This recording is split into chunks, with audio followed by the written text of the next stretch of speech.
नमस्कार, वक्त इंडिया के सभी दर्शकों का स्वागत है। जम्मू कश्मीर में केंद्र सरकार की तरफ से एक और बड़ा बदलाव किया गया है।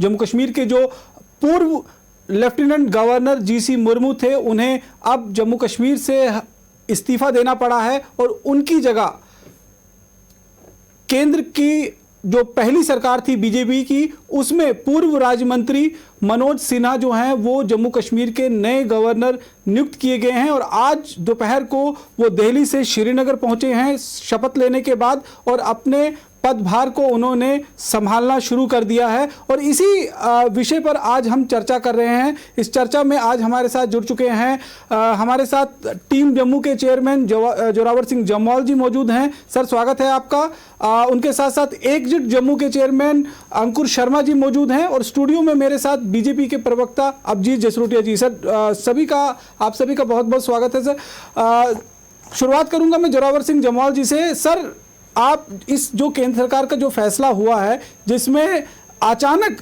जो जीसी मुर्मू हैं, जो पूर्व अब उपराज्यपाल बन चुके हैं जम्मू कश्मीर के, उन्होंने कल आधी रात के समय में अचानक इस्तीफा दिया और सुबह तक होने तक जो है वो मनोज सिन्हा जी का नाम फाइनल कर दिया गया। क्या कुछ पीछे आप देख रहे हैं, इसके पीछे क्या कुछ खेल जो है वो चल रहा है केंद्र सरकार की तरफ का? देखिए, मैं इस चीज को एक बड़ी अनप्रेसिडेंटेड डेवलपमेंट समझता हूं कि अगस्त 5 की अगर हम बात करें, एक तरफ एक साल मनाया जा रहा है एब्रोगेशन ऑफ आर्टिकल 370 और 35A के रिमूवल का, दूसरी तरफ राम मंदिर का शिलान्यास रखा जा रहा था, और ऑल ऑफ ए सडन कुछ घंटे पहले उन्होंने कुछ चैनल्स को इंटरव्यू दिया, डेवलपमेंट की बात की, उनके क्या विजन्स हैं उनकी बात कही, और रात को वो इस्तीफा देते हैं, वो खबर आप चलाते हैं या बाकी चैनल्स, और सुबह नए गवर्नर साहब की नियुक्ति की बात हो जाती है सिन्हा साहब की। तो कुल मिला के अगर हम इससे भी थोड़ा पीछे जाएं, यानी कि वोरा साहब जब थे, उसके बाद जब इलेक्शन हुई, पीडीपी और बीजेपी की कोalition गवर्नमेंट यहाँ पे फॉर्म होती है, और चंद सालों के बाद वो गवर्नमेंट गिर जाती है। उसके बाद सत्यपाल मलिक साहब यहाँ पर आते हैं, वो पॉलिटिकल बैकग्राउंड से थे। उससे पहले जो थे वोरा साहब, वो ब्यूरोक्रेटिक बैकग्राउंड के थे। अगेन अभी मुर्मू साहब की अगर बात करें, अक्टूबर में उनका लगभग एक साल पूरा होना था जी। और मच बिफोर दैट उनको रातों रात इस्तीफा देना पड़ता है। और आज हम जो सुन रहे हैं, देख रहे हैं कि सिन्हा साहब आते हैं, तो कहीं ना कहीं ऐसा लगता है कि यहाँ पर एक्सपेरिमेंटेशन की तरफ भी इंडिकेशन जाता है कि JNK में एक किस्म का एक्सपेरिमेंट है, और उसकी कुछ और वजूहात भी रह सकती हैं कि जैसे हम बार बार हमने खुद भी कहा कि यहाँ पर ब्यूरोक्रेसी बाबूडम हावी हो रखा था, आम लोगों की पहुंच सरकार तक नहीं पहुंची थी। छोटे से छोटा और बड़े से बड़ा इशू को लेकर अगर हम बात करें तो उनकी सुनवाई कहीं पर भी नहीं थी। मैं समझता हूं कि ये सब चीजें भी शायद रही होंगी इस डेवलपमेंट के पीछे। अंकुर जी, आपसे जानना चाहूंगा कि पहली नजर में अचानक लिए गए इस फैसले को आप किस तरह से देखते हैं? देखिए, हालांकि ये बहुत प्रीमेच्योर होगा कि बहुत डेफिनेटिव और कंक्रीट तरीके से हम इस चीज का विश्लेषण कर सकें, क्योंकि एक तो ये कल रात को ही और रात के दौरान ये इस्तीफे की बात सामने आई, और इमीडिएटली जो नए इनकम्बेंट हैं उनको भी यहाँ भेज दिया गया। किसी की तरफ से कोई कारण नहीं बताया गया, कोई जस्टिफिकेशन नहीं बताई गई। जो भी हुआ बहुत क्लैंडस्टाइन तरीके से हुआ। लेकिन हमें कुछ पिछली डेवलपमेंट्स देखनी पड़ेंगी कि जम्मू संभाग में, जम्मू कश्मीर यूटी में क्या हो रही है। तो मुर्मू साहब जो है आर्टिकल 311 सब आर्टिकल 2C के तहत एक कमेटी कंस्टिट्यूट कर बैठे थे, जिस कमेटी का काम था कि जम्मू कश्मीर के ब्यूरोक्रेटिक सेटअप में जो anti India, pro Pakistan, pro अलगाववादी और इस्लामिस्ट जो हैं, उनको चिन्हित करके उन्हें नौकरी से बर्खास्त करने का काम शुरू किया जाएगा। तो इसके अलावा मुझे अपनी व्यक्तिगत तौर पे भी जानकारी है कि मुर्मू साहब ऐसे ऑफिसर्स को ढूंढ रहे थे जो जम्मू में स्टेट स्पॉन्सर्ड डेमोग्राफिक चेंज को रिवर्स कर पाए, लेकिन उन्हें ऐसे ऑफिसर्स मिल नहीं पा रहे थे। तो मुझे लगता है कि बहुत दो बड़े कारण रहे हैं इनको यहाँ से बाहर भेजने के, क्योंकि इस समय भाजपा जो है वो कश्मीर में माइनॉरिटी इनफैक्ट मुस्लिम अपीजमेंट की पॉलिटिक्स कर रही है, जिसके कारण जीसी मुर्मू साहब के इन फैसलों ने मुसलमानों से कन्फ्रंटेशन भाजपा की बढ़ा दी थी। और इसलिए मुझे लगता है, और I am sure unless Murmu साहब अपने मेमोयर्स लिखें या कोई चीज सामने आए, आई एम श्योर कि चूंकि मुर्मू साहब की जो अप्रोच थी वो प्रो जम्मू थी, जम्मू की डेवलपमेंट को लेके थी, एंटी नेशनल्स के वो खिलाफ थे, अलगाववाद को वो सपोर्ट नहीं करते थे, ऐसे उन्होंने कुछ इफेक्टिव कदम उठाए थे जिससे अलगाववाद के ऊपर करारा वार होना था। इसलिए दिल्ली ने उन्हें पनिश करते हुए रिजाइन करवाना बेहतर समझा, क्योंकि दिल्ली कभी भी कश्मीरी मुसलमान को नाराज करके जम्मू कश्मीर में नहीं रखना चाहती है। हम इस चर्चा में अभिजीत जी को भी जोड़ रहे हैं, वो स्टूडियो में मेरे साथ मौजूद हैं। अभिजीत जी, पर्दे के पीछे क्या कुछ खेल चल रहा है? क्योंकि अचानक कल तक कुछ शाम तक सामान था, वो पत्रकारों को बुलाकर अपना इंटरव्यूज दे रहे थे, अपनी की गई उपलब्धियों को वो बता रहे थे। अचानक रात 10 बजे उनकी तरफ से खबर आई कि इस्तीफा उनकी तरफ से दे दिया गया है और मनोज सिन्हा को नया गवर्नर जो है लेफ्टिनेंट गवर्नर नियुक्त कर दिया। क्या कुछ चल रहा है पर्दे के पीछे? देखिए सही साहब, ऐसा है कि मुझे खैर जो स्पेकुलेशंस ये लोग लगा रहे हैं अपने हिसाब से, पता नहीं कहाँ से इन्होंने ये डाटा इकट्ठा किया और कौन सी खबर इनके पास है जिसको लेकर ये सब कुछ कर रहे हैं। अंकुर जी तो बड़े वरिष्ठ एक वकील भी हैं, कहाँ से उन्होंने डाटा लाया खैर इन्हीं को पता होगा, उसके बारे में ये ज़्यादा अच्छा जवाब दे पाएंगे। लेकिन मुझे नहीं लगता किसी भी तरह से कोई ऐसी किसी को अपीजमेंट करने की पॉलिसी है, ऐसा कुछ भी नहीं है। जो कार्य यहाँ पर भाजपा ने किए वो सबके सामने है। इनको शायद अंकुर जी को पता लग गया होगा कि पिछले कितने सालों से यहाँ पर जो डायनेस्टिक पॉलिटिक्स चली आ रही थी उसको अगर किसी ने सही माने में लताड़ा है तो वो भाजपा ने ही लताड़ा है। बाकी तो आज तक जो भी इनके साथ उन डायनेस्टिक पॉलिटिशियंस के साथ जो पार्टियां जुड़ी रही उनकी अपीजमेंट की पॉलिसी जरूर थी। अगर आप उनके बारे में ये बात कहें तो जरूर सबके सब आपकी बात समझेंगे। इस चीज़ को सिरे से नकारते हुए मैं इन्हें अगर ये एक लॉजिकल रीज़न इनको मैं दे देता हूं जिसके पीछे मुझे लगता है जो लॉजिकल रीज़न जो रहा होगा इसके पीछे, क्योंकि अगर ऐसी कोई चीज़ या इनके अकॉर्डिंग कोई अगर फेलियर हो गए या किसी की कोई ऐसी बात बुरी लग गई किसी को, तो फिर किसी को अंकुर जी प्रमोशन नहीं दी जाती, किसी को उससे ऊपर का पद नहीं दिया जाता, ऊपर का कार्यभार नहीं उनको दिया जाता। तो मुझे लगता है अगर उनको सीएजी बना रहे हैं तो ये अपने आप में ही आप सबके जो स्पेकुलेशंस हैं उनको वो कहीं पर भी उनका कोई वेटेज नहीं रह जाती इसके अंदर। यहीं से आपको पता लग जाएगा कि अगर उनको एक इतनी बड़ी सीएजी की पोस्ट पर अगर बिठाया जा रहा है तो ये अपने आप में उन्होंने जो यहाँ पर आज भी तक अपना काम किया उससे खुश होकर ही उनको जो है आगे का कार्यभार दिया जा रहा है। लेकिन अभिजीत जी, और दूसरी बात मैं जो आपको इसमें सभी के संशय मैं क्लियर कर दूं इसके अंदर, सबसे बड़ी बात जो है कि जो सीएजी अभी हैं वो नेक्स्ट वीक जो है वो रिटायर हो रहे हैं। तो जब वो रिटायर हो रहे हैं तो ये बिल्कुल कम सा समय है इसके अंदर उनको जो इसके ऊपर टेक ओवर करने का उनको, तो इसीलिए सब कुछ ये किया गया। पूरे का पूरा प्रोसेस है। आपका कहना है कि उनको पदोन्नति देकर उनको एक प्रमोशन देकर है जम्मू कश्मीर स्टेट से जो है बाहर किया गया। लेकिन जो पीछे उन्होंने कुछ कंट्रोवर्सीज उनको लेकर खड़ी हुई, चाहे वो 4G का जो बयान लेकर उनका सामने आया कि उन्होंने केंद्र ने जहां सुप्रीम कोर्ट में कहा कि 2 महीने तक हम वहां पर 4G नहीं दे सकते हैं, उसी बाबत मुर्मू साहब का बयान आया कि जम्मू कश्मीर में किसी तरह का कोई सिक्योरिटी थ्रेट नहीं है, हम 4G लागू कर सकते हैं। इस बात को लेकर जम्मू कश्मीर में इलेक्शन करवाने को लेकर जो उनका बयान आया, इसको लेकर कहीं ना कहीं केंद्र जो है वो नाराज चल रहा था मुर्मू जी से। इस तरह की खबरें लगातार जो हैं वो सामने आ रही थी। देखिए जी, खबरें तो खबरें हैं। मैंने एक बात बड़ी सिंपल सी है, क्या भारतीय जनता पार्टी ने कब कहा कि 4G नहीं होना चाहिए? पहली बात, क्या हम लोग इसकी फेवर में नहीं है कि 4G होना चाहिए?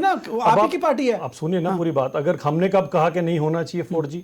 और दूसरी बात जो आप कर रहे हैं इलेक्शंस की बात, तो हमने कब नहीं कहा इलेक्शन नहीं होनी चाहिए? पहले तो ये दोनों बातें नहीं बनती। दूसरी बात और सबसे बड़ी चीज ये है कि जैसे यहाँ पर हर इंसान चाहता है कि 4G आना चाहिए, वैसे हम भी चाहते हैं, लेकिन सबसे बड़ी बात है ना तो आप डिसाइड करेंगे ना मैं डिसाइड करूंगा, ये सब डिसाइड करेंगे सिक्योरिटी एजेंसीज, क्योंकि पता है आपको स्टेट में जो सिक्योरिटी की प्रॉब्लम है तो इसको डिसाइड करेगी सिक्योरिटी एजेंसी। जिस दिन उन्हें लगेगा कि होना चाहिए तो जरूर होना चाहिए। हम तो खुद बोलते हैं हम तो उसकी फेवर में 4G की।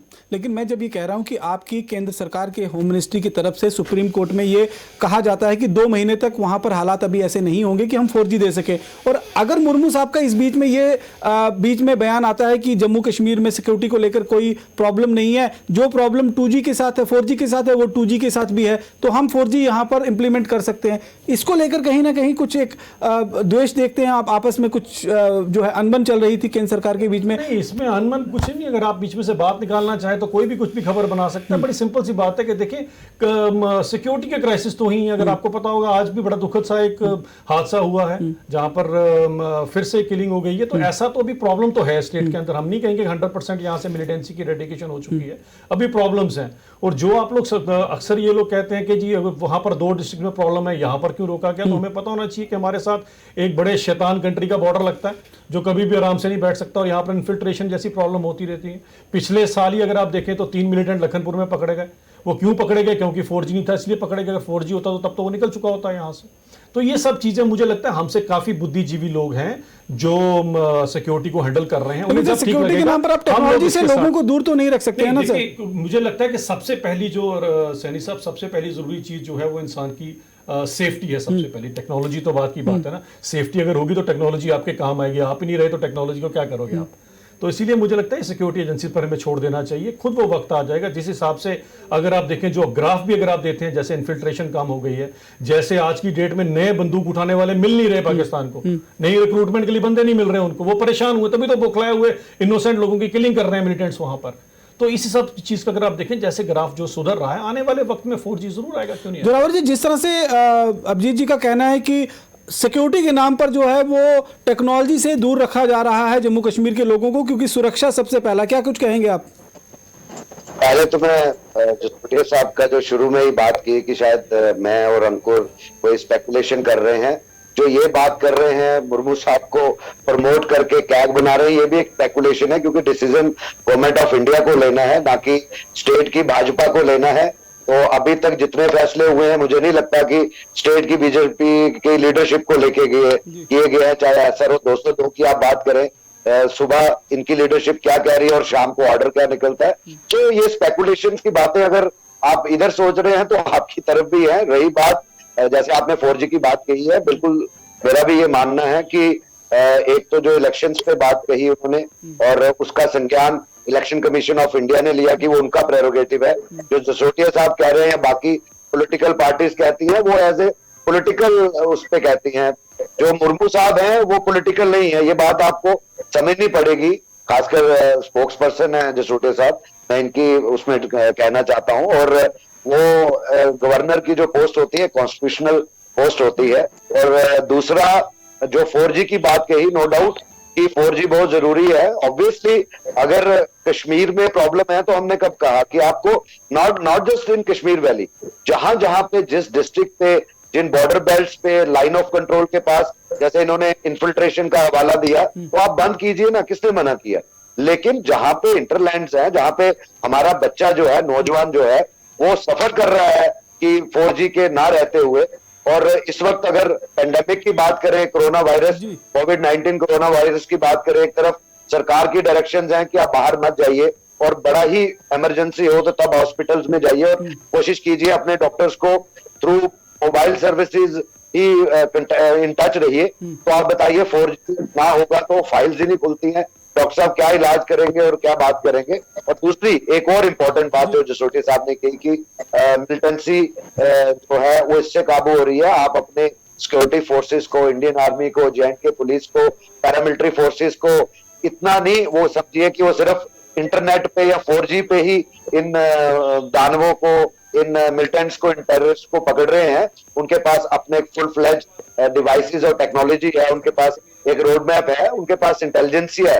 और अगर 4G ही की बात करें कि उसके कारण अगर जसोटिया साहब या इनकी लीडरशिप मानती है कि इन्फिल्ट्रेशन सक्सेसफुल रहती है या मिलिटेंट्स अपने टारगेट्स फिक्स करते हैं, मुझे नहीं लगता। 90 के दशक में जब आपको याद करा दूं, ऑलमोस्ट 30 to 32 ईयर्स बैक, जब मिलिटेंसी टेररिज्म पीक पे था, तो तब तो ये इंटरनेट सर्विसेज इस तरीके की ही नहीं। तो मुझे नहीं लगता कि ये कोई जवाजियत बनती है। हम ये समझते हैं कि जहां पर बिल्कुल सेफ है, जहां पे बिल्कुल पीस है, और जो हमारा, जैसे इनका मानना, हमारे पास भी कुछ सूत्रों से हवाले से हमें भी पता लगता है कि कई जगह पे सिक्योरिटी फोर्सेस ने एनओसी दी है कि we don't mind if you go ahead with working end of 4G। तो मुझे नहीं लगता इसमें कोई जवाजियत है। जहां पे पीस है वहां पर 4G जो है वो रिस्टोर होना बड़ा जरूरी है। अंकुर जी, आपका क्या मानना है कि क्या जिस तरह से जो खबरें जो सामने आ रही थी कि 4G को लेकर और इलेक्शन को लेकर लगातार जो है कुछ अनबन बन रही थी, और खबरें ये भी आ रही थी कि जो जम्मू कश्मीर के चीफ सेक्रेटरी हैं और लेफ्टिनेंट गवर्नर GC मुर्मू के बीच में कुछ जो है वो सेटिंग बैठ नहीं पा रही है, कहीं ना कहीं लगता है कि केंद्र सरकार ने इसीलिए इन सब बातों का संज्ञान लिया है और एकाएक इस तरह का फैसला उनको लेना पड़ा?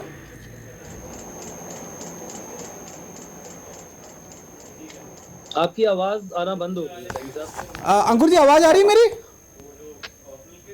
कम आ रही। बहुत कम, हाँ, अंकुर जी मैं ये पूछ रहा हूँ कि जिस तरह से जसरोटिया साहब का कहना है कि सुरक्षा का हवाला देकर 4G जो है वो अभी जम्मू कश्मीर में नहीं लागू किया जा सकता है, हालांकि खुद मुर्मू साहब यहाँ पर कहकर गए हैं कि उन्हें सुरक्षा का कोई भी जो है इस समय चिंता 4G को लेकर दिखाई नहीं दे रही है और 4G लागू की जा सकती है। आपका क्या मानना है कि जिस तरह से एक सेंटर और यहाँ पर जो गवर्नर थे उनके बीच में जो एक थोड़ा सा डिफरेंसेस बना, चाहे वो इलेक्शन के बयान को लेकर हो चाहे वो 4G के बयान को लेकर हो, उसकी वजह से ही कहीं ना कहीं ये फैसला लिया गया। और वहीं दूसरी तरफ ये खबर आ रही थी कि चीफ सेक्रेटरी और जो लेफ्टिनेंट गवर्नर हैं उनके बीच में सेटिंग बैठ नहीं पा रही है, जिसकी वजह से ये सारा जो है संज्ञान केंद्र को एक बार लेना पड़ा। देखिए मैं आपको बताऊं, कुछ इंस्टांसेस मैंने आपको गिनाए कि किस तरीके से स्टेट अपरेटस में वो इंडिविजुअल्स और वो पॉलिसीज जो स्टेट अपरेटस को अंदर से सबवर्ट कर रही हैं, उन्हें कंटेन और अरेस्ट करने के लिए कुछ कदम उठाए गए थे। इनफैक्ट जो कदम जम्मू की एम्पावरमेंट की तरफ भी थे, मुझे लगता है कि उससे नाराज होकर, जैसे मैंने शुरू में भी अपने डिटेल में कहा, क्योंकि वो कन्फ्रंटेशन बढ़ा रहे थे कश्मीर से, और जिनके हाथ में अल्टीमेटली भाजपा ने ये तय किया है कि सत्ता सौंपनी है, उनका ये परिणाम हुआ। अब देखिए आपको कुछ डॉट्स कनेक्ट करने पड़ते हैं। If you see things in isolation then things don't work, या आप एक आइडियलिस्ट होके बात करें और प्रैक्टिकल चीजों को या जो तथ्य हैं उनको दरकिनार कर दें, थिंग्स डोंट ऐड अप। अब आप देखिए 2011 के सेंसस के आधार पर डिलिमिटेशन करवाने का मतलब है कश्मीर को सत्ता सौंपना और कश्मीर का मुख्यमंत्री बनवाना। 2021 के सेंसस के आधार पे अगर आप डिलिमिटेशन करवाएंगे तो जम्मू का मुख्यमंत्री बनेगा, जम्मू की सीटें अधिक होंगी। भाजपा कौन से सेंसस पे डिलिमिटेशन करवा रही है? ऑफिशियली ये पोजीशन लेने के बावजूद कि 2011 का सेंसस जम्मू के विरोध में है, फ्रॉड है, फर्ज है, ऑफिशियली ये पोजीशन लेने के बावजूद ये कहते हैं हम 2011 के सेंसस के आधार पे करवाएंगे। क्योंकि फॉर मी मतलब from not only from sources, from geopolitical, ideological and all perspectives, I know कि जम्मू कश्मीर में केंद्र सरकार जो है वो सत्ता में हमेशा कश्मीरी मुसलमान को ही रखना चाहती है और इसके लिए इफेक्टिव कदम उठाती है। उन कदमों के रास्ते में रोड़ा अटकाने वाले लोगों को सहा नहीं जाता। ये मैंने आपको एक एग्जांपल बताई डिलिमिटेशन की, इसका तो कोई जवाब किसी के पास नहीं है कि 2011 के सेंसस के आधार पर क्यों करवा रहे हैं। दूसरा, state sponsored demographic invasion. Jammu का पिछले कई दशकों से डेमोग्राफिक असॉल्ट जम्मू के अगेंस्ट किया जा रहा है, यानी धर्म का अनुपात बदलने के लिए लेजिस्लेटिव लेवल पे, एग्जीक्यूटिव लेवल पे मेजर्स लिए जा रहे हैं और जम्मू को हिंदू माइनॉरिटी एक एरिया बनाने के लिए प्रयास किए जा रहे हैं। तो लैंड जिहाद का जो मुद्दा है उसको ऑफिशियली अभी तक सरकार ने रिकॉग्नाइज भी नहीं किया और ना ही कोर्ट में ना ही ग्राउंड पे इसे रिवर्स करने के लिए कोई इफेक्टिव कदम उठा रहे हैं, बल्कि ये डिनायल मोड में है कि ऐसी कोई बात हो रही है। और आप ये जानते हैं कि आप जम्मू में किसी भी व्यक्ति से बात करें, चाहे वो छोटा दुकानदार हो, चाहे वो एकेडमिशियन हो, चाहे वो पॉलिटिशियन हो, चाहे वो सोशल वर्कर हो, चाहे वो गृहिणी हो, चाहे वो बच्चा हो, सब लोग इस चीज को मानते हैं कि आने वाले कुछ वर्षों में हमें जम्मू छोड़ना पड़ेगा। जम्मू छोड़ना इसलिए पड़ेगा क्योंकि जम्मू पे यहाँ का स्टेट अपरेटस प्लान्ड तरीके से जम्मू का धर्म का अनुपात बदलने के लिए प्रयास कर रहा है। आपको लगता है कि इसी वजह से ये फैसला लिया गया है क्या? महबूबा मुफ्ती के 14 फरवरी 2018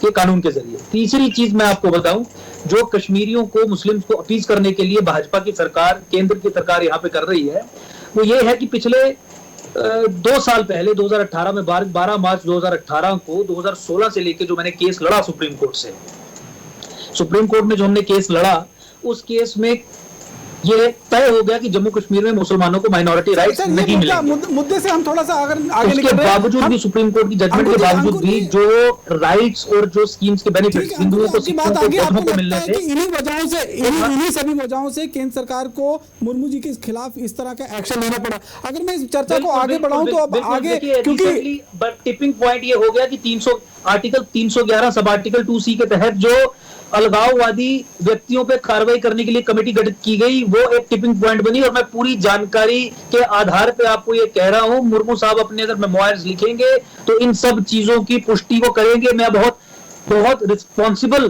तरीके से आपको ये कह रहा हूं, एंड डिस्कस, मैं आपसे कोई रेटोरिक नहीं कर रहा हूं बात, मैं आपसे पॉइंट्स डिस्कस कर रहा हूं जिन इश्यूज पे, जो फंडामेंटल इश्यूज पे केंद्र की सरकार, भारत सरकार कश्मीर के साथ है और जम्मू के खिलाफ है, जम्मू के हिंदू के खिलाफ है, सिख के खिलाफ है, उनके लिए आने वाली स्कीमों के बेनिफिट, इंप्लीमेंटेशन गाइडलाइन तोड़ के, सुप्रीम कोर्ट की जजमेंट्स को वायलेट करके वो कश्मीर के मुसलमानों को दे रही है। अंकुर जी मुझे ये बताइए, आप मुर्मू साहब करवा के फ्रॉड सेंसस के आधार पे अंकुर जी, आप मुझे बताइए, मुर्मू साहब अब जम्मू कश्मीर से दिल्ली पहुंच चुके हैं। अब हो सकता है उन्हें कैग की जिम्मेवारी दी जाती है या कोई और बड़ी जिम्मेवारी दी जाती है, वो केंद्र सरकार को तय करना है। अब जम्मू कश्मीर के जो नवनियुक्त लेफ्टिनेंट गवर्नर मनोज कुमार सिन्हा जी आए हैं, उनसे क्या उम्मीदें हैं स्टेट को, क्योंकि वो एक पॉलिटिकल शख्स हैं। इससे पहले जिस तरह से सतपाल मलिक जी को यहाँ पर भेजा गया था, और अब दूसरी बार जो है लेफ्टिनेंट गवर्नर के रूप में एक पॉलिटिकल शख्सियत को जम्मू कश्मीर भेजा गया है एडमिनिस्ट्रेटिव हेड बनाकर, क्या कुछ जो उम्मीदें हैं लोगों की उनसे?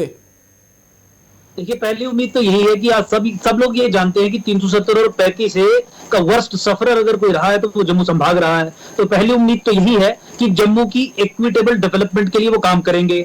दूसरा, आप डेमोक्रेसी की नींव आधारशिला झूठ पे रखेंगे 2011 सेंसस के फ्रॉड पे।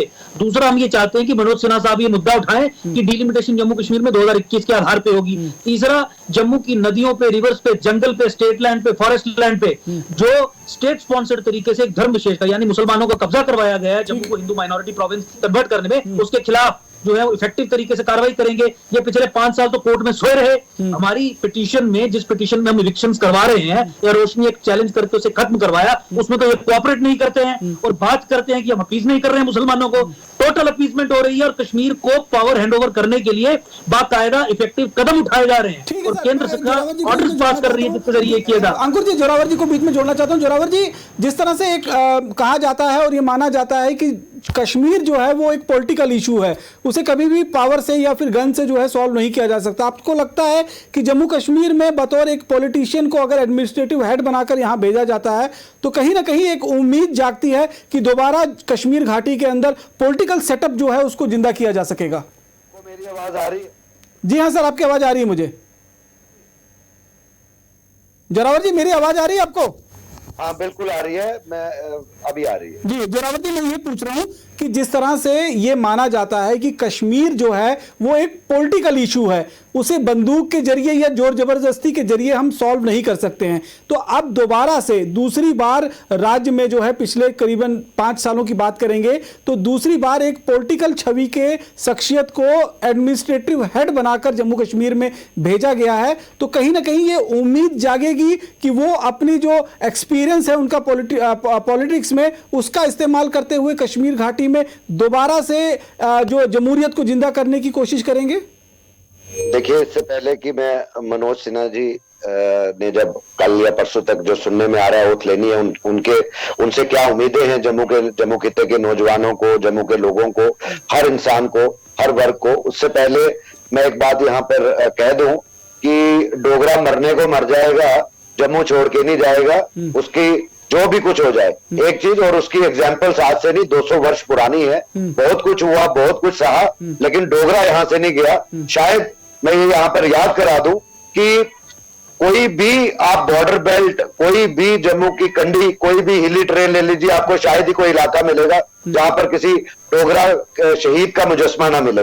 और उसके बाद 32 साल की मिलिटेंसी में 1993 से लेके कुछ साल पहले तक कितने मैसेकर्स हुए, चाहे माइनॉरिटीज को मारा गया, लेकिन हमारे लोग भाग के नहीं आए। चंद लोगों को छोड़ के, या जिनके पास पैसा था उन्होंने ऑप्ट किया होगा। बाय एंड लार्ज आज भी हमारे लोग, हमारी राष्ट्रवादी सोच रखने वाले लोग वहीं पे हैं।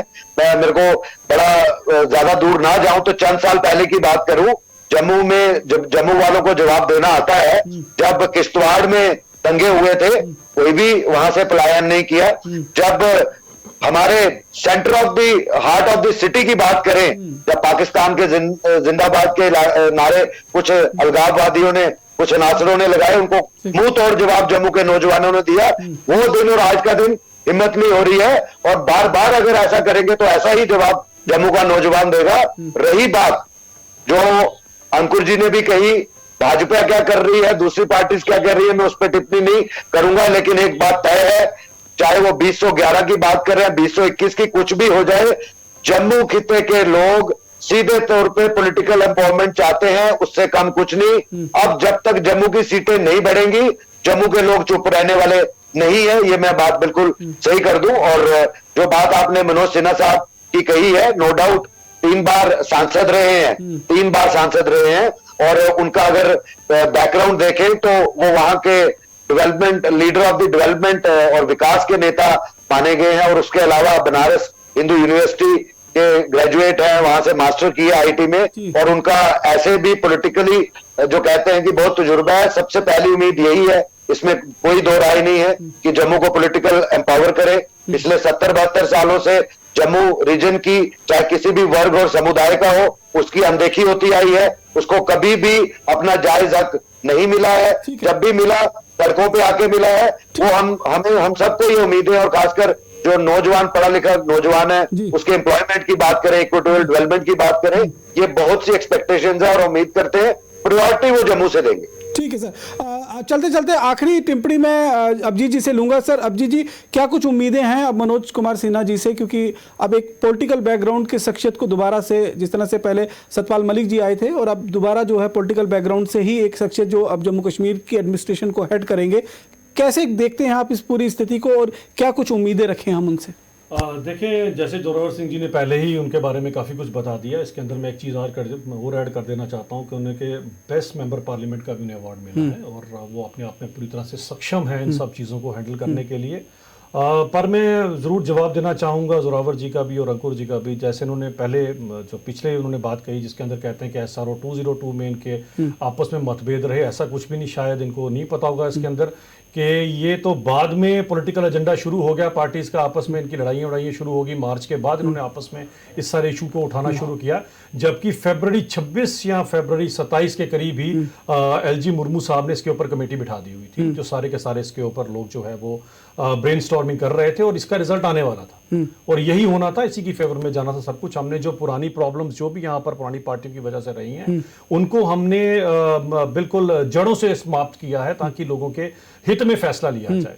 और जहां तक ये बात करते हैं कि अगर अपीजमेंट हम लोग किसी और की अपीजमेंट कर रहे हैं, तो ऐसा तो बिल्कुल ही मैं सिरे से नकारता हूं इन सब बातों को, क्योंकि भाजपा का आना जम्मू कश्मीर के अंदर खुद ब खुद ही अपने आप में बताता है कि ये क्या कारण रहा, क्यों हम लोग यहाँ पर आए हैं। क्योंकि आज तक जो मानसिकता यहाँ के लोगों की बन चुकी थी कि कहीं ना कहीं जो कश्मीरियों ने इन लोगों के ऊपर राज किया था, उससे निकालने के लिए भाजपा यहाँ पर आई थी। और आज जो है, मुझे लगता है जितने सक्षम हम लोग हैं सबसे बाहर निकले में, इतना कोई और भी नहीं है, क्योंकि और मुझे लगता भी नहीं कोई ऐसा इंसान है जो इन सब चीजों से बाहर निकाल सके। क्योंकि इसके लिए एक तो आपको दृढ़ निश्चय चाहिए पहले, जिसके अंदर हमारे अंदर कोई कमी नहीं है। उसके बाद आपको एक पॉलिसी ऐसी चाहिए जिसके अंदर आप ये सब कुछ कर सकते हो। एक चीज जो सबको समझने की जरूरत है वो ये है कि 60-70 साल की जो आपके साथ नाइंसाफी यहां पर हुई, वो ये चंद 6-7 महीनों में आप कहे ये दूर हो जाती है, ऐसा नहीं होता।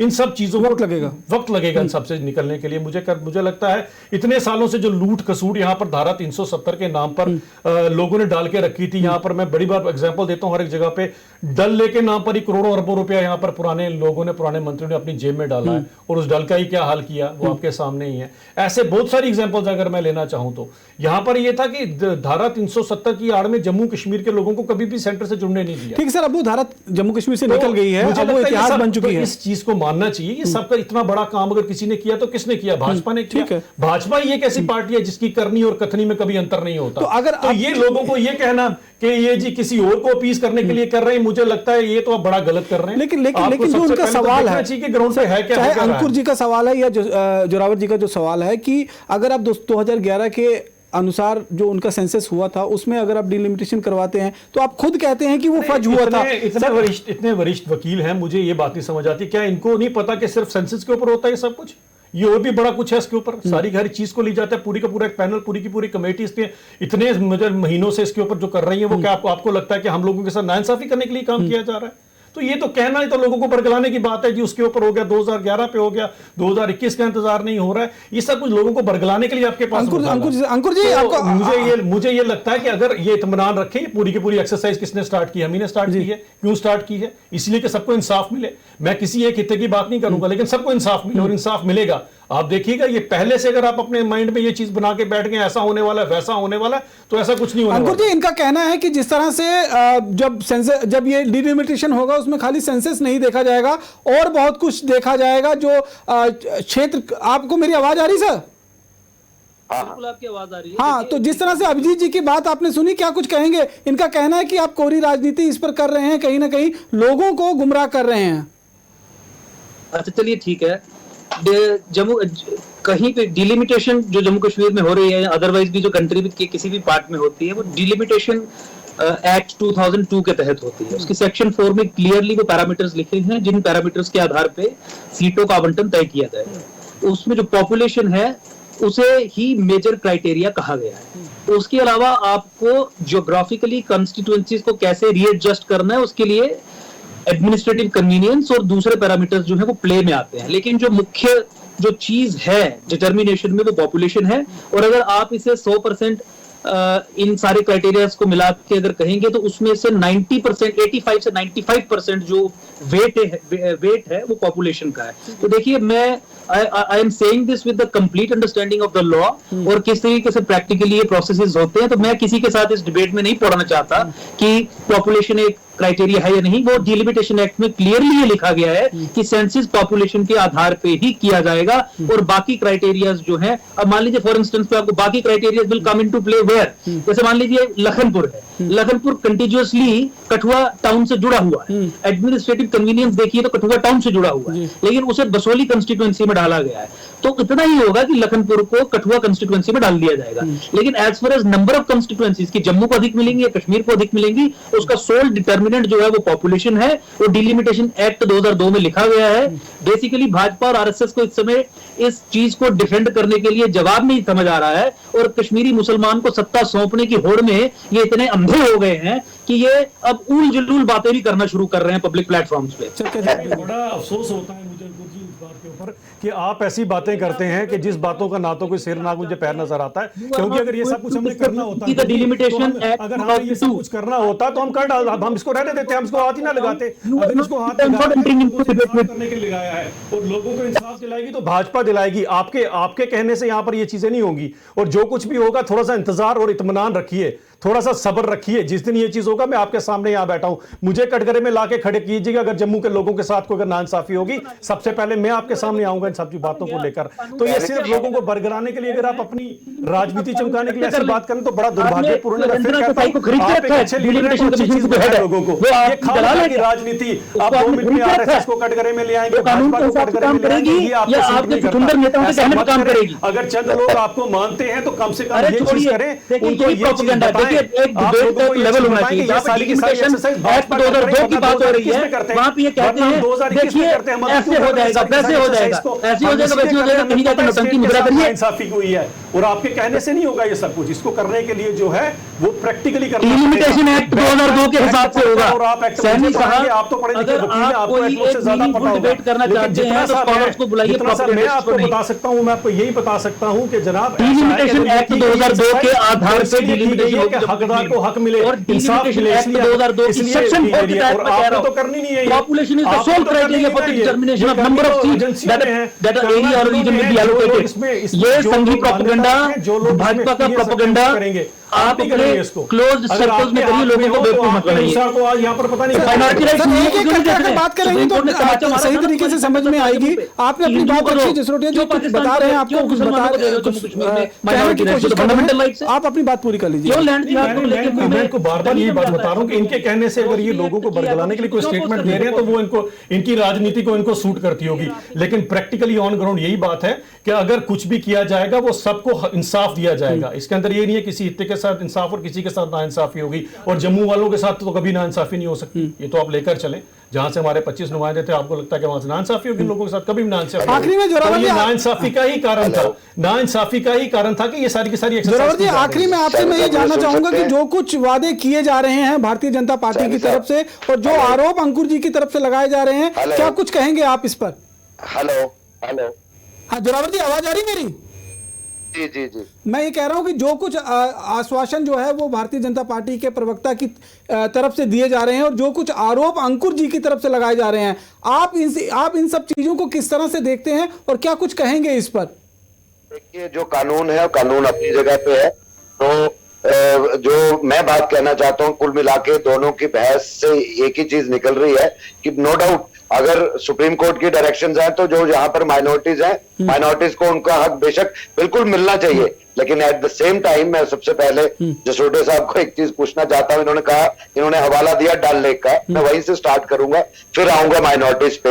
और इन्होंने कहा कि वहां पे करोड़ों नहीं अरबों रुपए का घोटाला हुआ करता था, नो डाउट। लेकिन आप ये बताइए कि जब आपकी कोalition सरकार आई कितना ही मानसर, कितना ही सुरिंसर, कितनी ही पत्नीटॉप डेवलपमेंट अथॉरिटी, कितना ही सनासर डेवलपमेंट अथॉरिटी, कितना ही सुधमादेव का इलाका, कितना ही बनी बिसोली बिलावर का इलाका, कितनी डेवलपमेंट हुई यहाँ पर, एक भी नहीं। मुझे नहीं लगता ये गिनवा पाएंगे, क्योंकि ये चीज फैक्ट है कि जो स्टेट की बीजेपी की लीडरशिप थी वो अटरली फेल कर गई, जिसके कारण अल्टीमेटली गवर्नमेंट ऑफ इंडिया या इनके सेंट्रल लीडरशिप के पास कोई चारा नहीं था कि वो सरकार को गिराना पड़ा। और साथ में मैं बात करूं माइनॉरिटीज की, सभी यहाँ पर बात कर रहे हैं, मैं सभी को याद करवाना चाहता हूं कि जब मिलिटेंसी चरम सीमा पे 1995 की बात है, उससे पहले भाजपा के लोगों ने और जो बाकी के अन्य वर्ग थे उन्होंने डोडा बचाओ आंदोलन किया था। अगर किसी को याद हो, नहीं तो हिस्टोरियंस सुन रहे होंगे हमें, उनको भी पता होगा। और किस तरह से बात की गई और अल्टीमेटली जितने हमने मैसेकर्स यहाँ पे देखे माइनॉरिटीज के, बसों से बाहर निकाल के, घरों के बाहर निकाल के लाइन पे खड़े करके उनकी आइडेंटिफिकेशन की मांग पूछ के उसके बाद उनको गोलियों से मार दिया गया। इसमें बच्चे थे, औरतें थी, बहुत कुछ हुआ, निर्मम हत्याएं हुई। और उसके बाद में अल्टीमेटली 1995 में विलेज डिफेंस कमेटीज बनी थी, विलेज डिफेंस कमेटीज बनी। आज अगर हम बड़े खुले दिल से बात कर रहे हैं, इंडियन आर्मी, पैरामेडिकल फोर्सेस और जेकेपी के साथ साथ वीडीसीज का, एसपीओ का बहुत बड़ा किरदार है इस मिलिटेंसी को हमारे रजौरी पुंछ के इलाके से और खासकर टोडा, बनिहाल, रामबन के इलाकों में जहां पर मिलिटेंट्स ने बड़ी बड़ी हाइडआउट्स बनाई थी, ये उनका बहुत बड़ा रोल था। उनको मिलता क्या था? 7 से शुरू हुए थे, आज जाके 1500 भी नहीं मिलता। आप बताइए 1500 आप ही की बात में जवाब ले लेता हूँ। कितने महीनों से, जिनमें 60 साल से ऊपर भी उन्होंने अपनी परिवार के सदस्य जो है वो खो दिए। आप की बात का जवाब से ले लेता हूँ एक बार। वहां पर वचनबद्धता वहीं पे है। उनके बारे में आज मैं समझता हूँ कि भाजपा को कोई जवाब नहीं होगा कि आज भी वो वही जवाब लेने की कोशिश कर रहा हूं। वो जवाब जिन लोगों ने, जसरूद्दीन जी क्या कुछ कहेंगे? जो कुछ आरोप लगाए जा रहे हैं जोरावर जी की तरफ से, क्या कुछ कहेंगे कि अभी जिस तरह से जम्मू खित्ते की अगर हम बात करेंगे, डेवलपमेंट के नाम पर जीरो नजर आ रहा है? मैं इनको नहीं, ये तो गलत बात कहेंगे आप, जीरो नजर आ रहा है, ऐसा नहीं है, सब कुछ स्टार्ट हो गया हुआ। सबसे पहले मैं इनको ये बात बता देना चाहता हूँ कि इन्होंने जो बात की कि अगर हमारा डोगरा वहां से नहीं गया तो इनको शायद पता होगा कि बलिदान भी यहाँ पर भाजपा के लोगों ने और संघ के लोगों ने दिया किश्तवाड़ में। अगर आपको परिहार ब्रदर्स उन सबका पता हो, जिन्होंने अपनी जान निछावर कर दी और आज भी वहां पर डटे हुए हैं, तो वो हमारे भाजपा के और हमारे संघ के ही लोग हैं जो वहां पर डटे हुए हैं। और नो डाउट कि उनके साथ सभी के सभी लोग हमारे डोगरे वहां पर डटे हुए हैं। तो इसके अंदर सबसे बड़ा श्रेय इनको जाना चाहिए जो शूरवीर वहां पर बैठे हुए और जिन्होंने आज भी हिंदुस्तान का झंडा थाम के रखा अपने हाथों में। दूसरी बात रही बात डेवलपमेंट की, इन एरियाज की डेवलपमेंट क्यों नहीं हुई, तो इनको शायद ज्यादा ही पता होगा क्यों नहीं हुई इन एरियाज की डेवलपमेंट। तो अब सबसे बड़ी चीज मुझे लगता है किसी भी एरिया की, जैसे मेरी कॉन्स्टिट्यूंसी बनी पड़ती है, सबसे बड़ी चीज अगर आप देखें डेवलपमेंट के लिए सबसे पहले चीज सड़क चाहिए होती है। तो जब तक आपकी सड़क ही नहीं है तो वहां पर आप क्या करेंगे? जिस शुद्ध महादेव की आप बात कर रहे हैं, जब वहां पर सड़क ही नहीं हुई तो टूरिस्ट कहां से जाएगा? अब इतनी अच्छी वहां पर टनल्स निकल रही है जो पूरा ऊपर तक किश्तवाड़ से लेकर नीचे तक कनेक्ट कर रहा है सारे का सारा सड़क, और वो नियर अबाउट पूरा भी होने वाला है वो सड़क। तो आने वाले वक्त में जब आपकी सड़कें अच्छी होंगी फिर ये सब के सब एरियाज डेवलप होंगे, क्यों नहीं डेवलप होंगे? अगर आप पत्नीटॉप का गंडोला की बात कर लीजिए तो कैसे लगा? ये सारी की सारी चीजें हैं, जम्मू की तरफ पूरे का पूरा ध्यान है और जम्मू के लिए डेवलपमेंट जरूर की जाएगी। लेकिन हाँ, अगर राजनीति के लिए आप कहेंगे जम्मू को कुछ नहीं मिला, तो आप कम से कम 6-7 महीने में भाजपा को तो ना पूछे, आप पूछे उन्हीं को। और रही बात जब सरकार थी और क्या था उनके साथ, तो हम ही ने लताड़ के वो सरकार को गिरा दिया। अगर हम इतने ही सत्ता के लोभी होते तो हम उसी सरकार में बैठे रहते। तो वो हमने जो किया वो सबसे बड़ी एग्जांपल। इस बहस का कोई अंत नहीं है। आखिरी में चलते चलते मैं सिर्फ एक सवाल पूछूंगा कि धारा 370 और 35A को जम्मू कश्मीर से हटाए हुए करीबन क्या अब 1 साल से ज्यादा का वक्त जो है वो पूरा हो चुका है। जिस विकास के लिए, जिस कतार में खड़े हुए आखिरी व्यक्ति तक मदद पहुंचाने के लिए धारा 370 को जम्मू कश्मीर से हटाया गया था, क्योंकि यही सबसे बड़ा आरोप जो है केंद्र सरकार का रहता था कि विकास के लिए पैसा दिया जाता है, वो आखिरी कतार में खड़े हुए आखिरी व्यक्ति तक नहीं पहुंच पाता है। अब 1 साल में जो बदला हुआ जम्मू कश्मीर है, जो बिना धारा 370 वाला जम्मू कश्मीर में, कितना कुछ बदलाव आप इसमें देखते हैं? देखिए, मुझे तो लगता है यही एक ऐसी सरकार है जहां पर आम आदमी को उसका पूरे का पूरा लाभ पहुंचा है। आप जनधन योजना की बात कर लीजिए, आप उज्ज्वला की बात कर लीजिए, जहां पर आप जो महिलाएं बेचारी पहले लकड़ियां जलाया करती थी और टीबी और ऐसी बीमारी से ग्रस्त रहती है, आज सबके पास सिलेंडर पहुंचाए गए हैं, हर एक चीज दी गई है। किस ऐसे इंसान को जो है, और आम आदमी तक तो सबसे पहले पहुंचाया गया है, चाहे वो स्वच्छ भारत मिशन में आप लीजिए, घर पे लोगों के टॉयलेट बनाने की बात कर लीजिए, हर एक चीज भारतीय जनता पार्टी ने ही लोगों के तक पहुंचाई है। तो आप जहां तक लगता है विकास की बात, तो जम्मू में किस चीज का विकास नहीं है? एम्स आपके सामने, IIT, IIM, कितना कुछ तो जम्मू में जो बन भी चुका है आज की डेट में, और एम्स भी बड़ी जल्दी आने वाला है आपके सबके सामने। कितने सारे ऐसे प्रोजेक्ट हैं। अब आप देख लीजिए कितनी बड़ी जो सड़क बन रही है जो दिल्ली से लेके कटरा को कनेक्ट करेगी और बीच में से अमृतसर से निकलेगी। कितने सारे डेवलपमेंट, अगर आप डेवलपमेंट की चीजें गिनाना शुरू करूंगा तो फिर मुझे लगता है पूरा दिन चाहिए और एक सेपरेट बहस चाहिए उसके ऊपर। तो ये सब चीजें हुई कितने, आप तो आपका कहने का मतलब है कि सही दिशा में सब कुछ चल रहा है। आप साल बोल रहे हैं, साल तो लीजिए, 3-4 महीने तो कोविड के निकाल लीजिए बीच में से, तो जो 6-7 महीने को आप 70 साल के साथ अगर आप उसका नापतोल करना शुरू हो जाएंगे तो ये तो हमारे साथ भी जस्टिफिकेशन नहीं होगी और किसी और के साथ। आपके हिसाब से सही दिशा की तरफ बहुत सही चल रहा है। और सबसे बड़ी बात मैं बताना चाहता हूं अपने दोनों दोस्तों को कि सबसे बड़ी चीज सीखी है कि जम्मू कश्मीर के लोगों के लिए भाजपा के दिल में एक सेपरेट और एक अच्छी, जिसे कहते हैं एक अच्छा स्थान है उनके दिल के अंदर। जैसे आप खुद देख लीजिए जो 50,000 के करीब जो नौकरियां आने वाली, जिसमें से आना भी शुरू हो गई जो नौकरियां, इनमें आप देख लीजिए पूरी दुनिया आज की डेट में कोविड क्राइसिस में बेरोजगारी से जूझ रही है। पूरी दुनिया, सिर्फ हिंदुस्तान नहीं, पूरी दुनिया। उसके अंदर भी अगर जम्मू कश्मीर के लोगों को 50,000 नौकरियां अगर सेंटर देता है तो यहीं से पता लगता है कि सेंटर की इंटेंशंस कितनी क्लियर है। ठीक है सर, ठीक है। जोरावर जी, आपसे जानना चाहूंगा कि जो कुछ दावे, जो कुछ वादे भाजपा की तरफ से किए गए थे धारा 370 को हटाने के वक्त, अब 1 साल का समय गुजर चुका है, लगता है कि जो डेवलपमेंट के काम शुरुआत किए गए थे वो धरातल पर पहुंच पाए हैं या अभी भी जो है वो दिल्ली दूर नजर आ रही है? पहली बात तो ये बोल रहे थे, हम बोल नहीं रहे थे, तो हमारी बात को कट करके बोलना है तो फिर आमने सामने बिठाइए, फिर हम पूछेंगे कि कैसे बात होती है। ये मुझे अच्छा तरीका नहीं लगा, खासकर जसोडिया साहब के थ्रू चल पड़े। हम तो बोल रहे थे आप आ जाते, यहाँ पर मजा कुछ हो रहा था, आप ही ने स्काइप के ऊपर, अब पता नहीं आप वाईफाई पे चल रहे हैं, 2G पे चल रहे हैं, ये मुझे पता नहीं, लेकिन आप आते तो ज्यादा मजा आता। भाई साहब, मेजोरिटी जसोडिया साहब वो की बीजेपी के है, दीजिए इस पे जवाब। नहीं होगा, पहले मेरे को बात खत्म करने दीजिएगा। और जो आप 7 महीने की बात, मुझे क्वेश्चन नहीं आपका समझ आया। जो जब मुफ्ती मोहम्मद सईद चीफ मिनिस्टर थे और आप सेकंड कोएलिशन पार्टनर थे, वो कार्यकाल किसके खाते में डालते हैं आप? क्या यही 7 महीने जब महबूबा मुफ्ती बनी, क्यों लोगों को बेवकूफ बना रहे हैं? अरे तो जब मुफ्ती मोहम्मद सईद आपको पता है कितने करोड़ का पैकेज आया था? आपको याद है कितने करोड़ का पैकेज आया था? आपको याद है कितने करोड़ का पैकेज आया था? उस पैकेज में लोगों ने क्या किया? बीच में मत बोलिए, क्या किया उस पैकेज का? जब आएगी बोल लीजिएगा। मुझे वोट नहीं लेने, आपको लेने होंगे, बाकियों को लेने होंगे, मुझे वोट नहीं लेने हैं। मैं नौजवानों की बात कर रहा हूँ। दूसरी बात, आपको मिलेगा मेरी वोट है। आपके पास डोडा बचाओ, जब डोडा बचाओ आंदोलन शुरू हुआ था ना मेरे भाई, आप बीजेपी में नहीं थे, मैं तब भी कवर करता था। मैं उन दिनों में डोडा, मरमत, जहां ये मैसेकर्स हुए उन लोगों के घर में गया हूँ, अब सड़कें नहीं थी, आप शायद नहीं गए होंगे वहां। मैं हर एक जगह पे मैंने चप्पा छाना हुआ है, चप्पा छाना है। मुझे मत बताएं आप प्लीज, मेरी बात सुन लीजिए। मैं लेह से लेके लखनपुर तक शायद ही कोई एरिया होगा जहां अभिजीत जसरोटिया नहीं पहुंचा। मुझे बताओ गोहा कहां पे है? किश्तवाड़ में है। बताइए, आपको कुछ नहीं है, पर पता कर लीजिएगा, छोड़िए इस बात पे नहीं पड़िए। आप किसकी बात कर रहे हैं? कौन से किसके बारे में पूछ रहे हैं आप?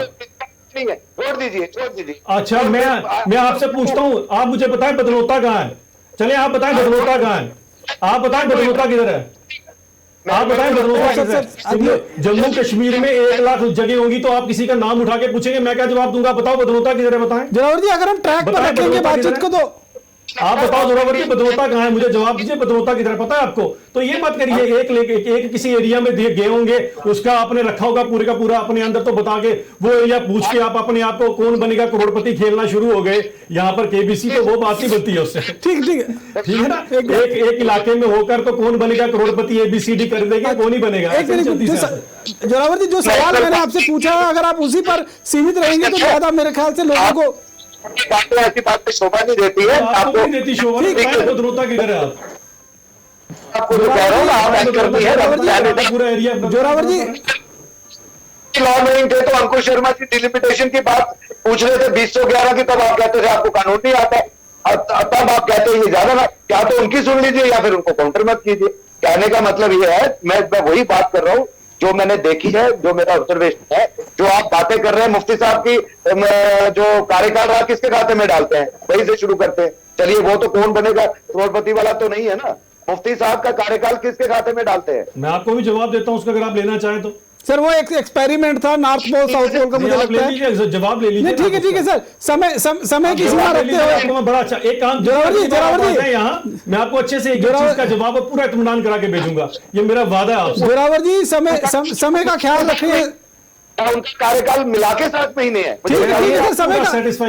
समय का थोड़ा ध्यान रखें। अगर हम उसी पर चर्चा करें कि एक साल में जो है वो क्या कुछ बदलाव आया जम्मू कश्मीर में, अगर आप बता पाए तो। हेलो सर, पिछले एक साल में क्या कुछ बदलाव आया है जब से धारा 370 को जम्मू कश्मीर से हटाया गया है? क्या कुछ बड़े बदलाव आप देखते हैं जो केंद्र सरकार की तरफ से वादे किए गए थे? ईमानदारी से कहूं तो एक बदलाव सबको दिख रहा है, कोई माने ना माने, उग्रवाद की कमर टूट रही है। हम जिस तरह पहले भी ऑपरेशन होते थे, पॉलिटिकल जो है वो इंटरफेरेंस आ जाती थी, इन्हीं के जो फॉर्मर डिप्टी सीएम और फॉर्मर स्पीकर हैं, उन्होंने ऑन रिकॉर्ड निर्मल सिंह जी ने कहा है कि यूनिफाइड कमांड में हम अंदर कुछ करते थे, बाद में बाहर फैसले बदल दिए जाते थे, इन्हीं की कोalition सरकार थी। आज किसी की सरकार नहीं है। आज गवर्नर रूल में एक चीज एक साल में माननी पड़ेगी कि मिलिटेंसी को जिस तरीके से हमारे जम्मू कश्मीर पुलिस के जो ऑफिसर्स हैं, इंडियन आर्मी, पैरामिलिट्री फोर्सेस, उन्होंने मिलिटेंसी की कमर लगातार तोड़ रहे हैं और कहते हैं कि ईंट का जवाब पत्थर से दे रहे हैं, इसमें कोई दो राय नहीं है। बेशक इन्फिल्ट्रेशन बिट्स पहले भी होती रही है, आज भी अटेम्प्ट्स हो रही है, लेकिन उनके नाक में नकेल जो है वो कसी जा रही है। सर आप ठीक है, सही बात। आतंकवाद पर जो है वो काबू पाया गया है, आतंकवाद को कुचलने में जो है वो काफी ज्यादा तेजी, लेकिन उसके साथ साथ में सैनी साहब आज भी आर्टिफिशियल लेक वही की वही है। आज भी जम्मू रिलेटेड कोई ऐसे डेवलपमेंट वर्क्स नहीं हमें दिख रहे हैं। नो डाउट एम्स की बात की, आज आप मौके पे जाके देखिए। चलिए आप एक बात तो मानते हैं कि जम्मू कश्मीर में जो आतंकवाद था और अलगाववाद था उस पर जो है करारा प्रहार हुआ है। अंकुर जी, आप आखिरी समय में हैं, हम इस समय आखिरी क्षणों में चल रहे हैं अपने प्रोग्राम के, तो क्या कुछ बदलाव आप देखते हैं कि पिछले एक साल में बिना धारा 370 का जो जम्मू कश्मीर है उसमें क्या कुछ बदलाव आप देख रहे हैं? नौकरियां नहीं मिल रही है, आज भी 10,000 नौकरी की मिली कितनी? अंकुर जी, आपको मेरी आवाज आ रही है? देखिए, मैं I would like to intervene. जहां तक आतंकवाद और टेररिज्म का सवाल है, देखिए हमेशा भारत सरकार की अप्रोच रही जम्मू कश्मीर में कि वायलेंस को मैनेज किया जाएगा, यानी जिहाद की जो एक आर्म है आतंकवाद, जो बंदूक लेके जिहाद को आगे बढ़ाती है, केवल उसी के खिलाफ कार्रवाई करने की निष्ठा जो है वो भारत सरकार की रही है, क्योंकि वो एक विजिबल फॉर्म ऑफ जिहाद है। ठीक है। इसके अलावा जो इंडोक्ट्रिनेशन मशीनरीज हैं जम्मू कश्मीर में, चाहे वो अहले हदीस हो या चाहे वो सऊदी अरेबिया फंडेड अलग अलग ऑर्गेनाइजेशंस हो, चाहे वो वहाबी आर्किटेक्चर, बाहर से पैसा लेके वहाबी आर्किटेक्चर रिफ्लेक्ट करके जो मदरसे चलते हैं वो हो, इंडोक्ट्रिनेशन मशीन पे इस सरकार ने अभी तक कोई भी कार्रवाई नहीं की। लेकिन सर उनको कहीं ना कहीं जो पॉलिटिकल संरक्षण एक मिलता था उसको तो कर्व कर दिया गया ना। पॉलिटिकल संरक्षण किसका है? तो पॉलिटिकल संरक्षण किसका है अभी तक? वही तो मैं कह रहा हूँ ना, जब आप अहले हदीस जिसका declared objective destruction of India है, उसको स्टेट लैंड पे मस्जिद बनाने के लिए परमिशन दे देते हो, तो पॉलिटिकल संरक्षण किसका है? मैं वही तो कह रहा हूँ। प्रॉब्लम ये है कि जम्मू कश्मीर में जो प्रॉब्लम है वो है जिहाद की, और उस पर दूसरी प्रॉब्लम ये है कि जिहाद को as a war form Bharat की राजसत्ता ऑफिशियली रिकॉग्नाइज करना नहीं चाहती है। अच्छा, इस चीज को यहीं पे छोड़िए, आतंकवाद पे मैं आपको ये कहूं, मेरा व्यक्तिगत तौर पे मानना है 10% काम भी नहीं हुआ है। पहले अगर 2% होता था तो 8% की बढ़ोतरी हुई होगी, लेकिन 10% से अधिक काम नहीं हुआ है, क्योंकि इंडोक्ट्रिनेशन मशीनरी और जिहाद की जितनी भी डाइवर्स डायमेंशंस हैं उन पे कोई आघात नहीं किया गया है, बल्कि अलगाववाद को और डीपन और स्ट्रेंथन और मजबूत करने के लिए जो कुछ कदम उठाए जा सकते थे वो कदम उठाए गए हैं। मैं उसकी चर्चा बाद में करूंगा। इफेक्टिवली एक कदम जो उठाया गया है, देखिए पिछले बीडीसीज की बात हुई, यहाँ पे हिंदू माइनॉरिटीज की बात हुई डोडा भद्रवा वाले एरिया में, 90 के दशक से कश्मीर के हिंदुओं के द्वारा भी और डोडा रामबन भद्रवा किश्तवाड़ के हिंदुओं के द्वारा भी ये मांग उठाई जा रही थी कि जो उनके मैसेकर्स हुए, किलिंग्स हुई, रेप्स हुए, मर्डर्स हुए, उसे भारत सरकार ऑफिशियली नरसंहार रिकॉग्नाइज करे, क्योंकि भारत सरकार यूनाइटेड नेशंस की जो कन्वेंशन है ऑन जीनोसाइड उसका सिग्नेटरी है।